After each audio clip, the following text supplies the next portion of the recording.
बहुत समय पहले की बात है। भारत के एक घने जंगल में एक भयानक डाकू रहता था, जिसका नाम था अंगुलिमाल। अंगुलिमाल कभी ऐसा नहीं था। वह एक समय पर एक होनहार छात्र था, लेकिन गलत संगति, धोखे और क्रोध ने उसे हिंसा के रास्ते पर धकेल दिया।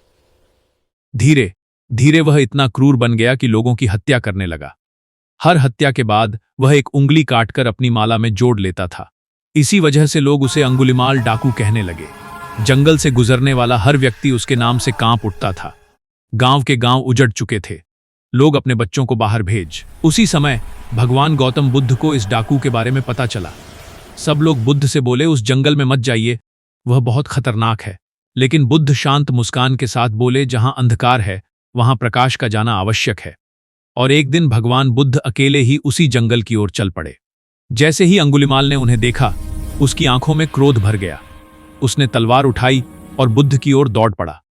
वह पूरी ताकत से दौड़ रहा था, लेकिन आश्चर्य की बात यह थी कि बुद्ध बहुत धीमे कदमों से चल रहे थे। फिर भी अंगुलिमाल उन्हें पकड़ नहीं पा रहा था। थककर वह चिल्लाया, रुको। भगवान बुद्ध रुके और शांत स्वर में बोले, मैं तो रुक गया हूं अंगुलिमाल, रुके तो तुम नहीं हो। यह सुनकर अंगुलिमाल ठिठक गया। उसने पूछा, आप क्या कहना चाहते हैं? बुद्ध ने कहा, मैंने हिंसा, क्रोध और घृणा को छोड़ दिया है, लेकिन तुम अभी भी उनसे बंधे हुए हो। ये शब्द अंगुलिमाल के दिल में उतर गए। पहली बार किसी ने उसे शत्रु की तरह नहीं, मनुष्य की तरह देखा था। उसके हाथ कांपने लगे। तलवार जमीन पर गिर गई। उसकी आंखों से आंसू बहने लगे। वह बुद्ध के चरणों में गिर पड़ा और बोला, मैंने बहुत पाप किए हैं, क्या मेरे लिए भी मुक्ति संभव है? भगवान बुद्ध ने करुणा से कहा, पश्चाताप करने वाला कभी अछूता नहीं रहता। यदि मन बदल जाए तो जीवन भी बदल सकता है। उसी क्षण अंगुलिमाल ने हिंसा का मार्ग छोड़ दिया। वह बुद्ध का शिष्य बना और भिक्षु के रूप में सेवा और ध्यान के मार्ग पर चल पड़ा। लोग उसे पहले डर से देखते थे, अब सम्मान से देखने लगे। जिस जंगल में कभी चीखें गूंजती थीं, वहां अब शांति बस गई। अंगुलिमाल जब भगवान बुद्ध का शिष्य बन गया तो उसका जीवन पूरी तरह बदल चुका था। जिस हाथ ने कभी तलवार पकड़ी थी, अब वही हाथ भिक्षा का कटोरा थामे हुए थे।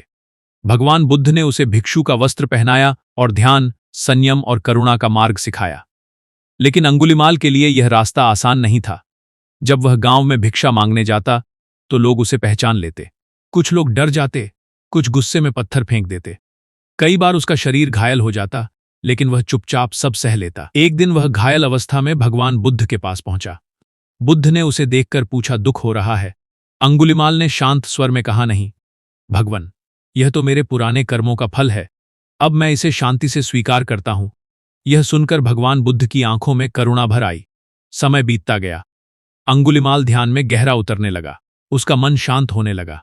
क्रोध, भय और हिंसा धीरे धीरे मिटने लगे। एक दिन उसे आत्मज्ञान की अनुभूति हुई। जिस व्यक्ति से पूरे क्षेत्र में भय फैलता था, वही अब लोगों को शांति और धैर्य का संदेश देने लगा। गांव वाले भी समझने लगे कि सच्चा पश्चाताप मनुष्य को बदल सकता है। अंगुलिमाल अब डाकू नहीं था, वह करुणा का प्रतीक बन चुका था। कहानी की सीख वॉयस में धीमे और गहरे स्वर में यह कहानी हमें सिखाती है कि करुणा हिंसा से अधिक शक्तिशाली होती है। कोई भी व्यक्ति इतना बुरा नहीं होता कि वह बदल न सके, और सच्चा परिवर्तन अंदर से शुरू होता है।